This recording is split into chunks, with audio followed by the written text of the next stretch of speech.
हमें जो oxygen saturation होनी चाहिए, नॉर्मली हमें सबकी अराउंड 94 से ज़्यादा होनी चाहिए नॉर्मल लेवल पे।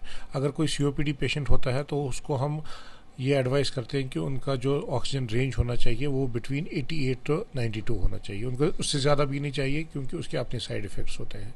लेकिन अगर किसी भी पेशेंट की सैचुरेशन अगर कम जाएगी तो ऑक्सीजन लगाने में कोई हार्म नहीं है। उसका जो डिज़ायर्ड उसका रेंज है उसमें लाना बहुत ज़रूरी है। लेकिन बेसिकली हमें देखना है कि उस ऑक्सीजन कम होने की वजह क्या है।